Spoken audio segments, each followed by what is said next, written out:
Hi, good evening. Andito po kami ngayon sa Filipina Beach Resort dito sa Kamasilis na Calacan, Batangas. And this would be the last night of our friends from Pipi Taguig and from the city of Manila, Makati, and Taguig. So we have our friend. Hi, You are?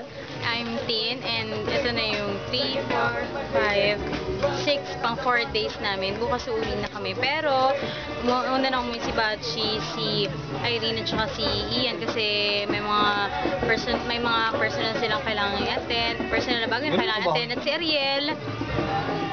Ay, good luck Gael. Sana makahanap ka ng work. Kaya mo yan. Sana malibre mo kami kasi iniwan mo kami sa Batangas, tinokis mo kami. So, sige. And the Good luck. next one would be? My boyfriend, honey. Uy, beaches, beach kayo. Sa beaches.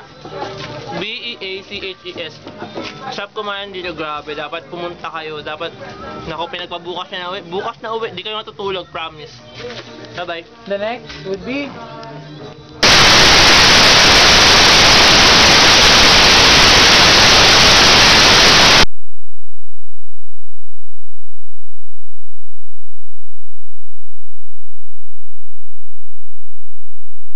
Fourth day natin ngayon, 4 days. Sayang, mabibitin kayo kung di nyo to na-miss. Ay, na-miss nyo to kaya sayang, grabe.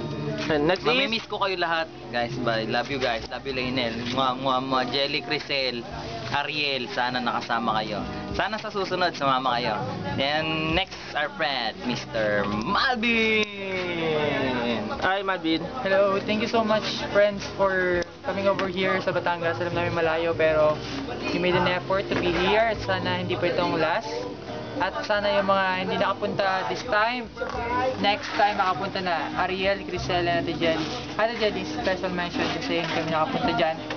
Sana makapunta rin kami ng Boracay. Okay? Kaya friends, goodbye and see you all again dito sa Batangas Escapade with Lainel. Oh boy, I will surely miss you, but... Tapos na. Bye-bye. Bye.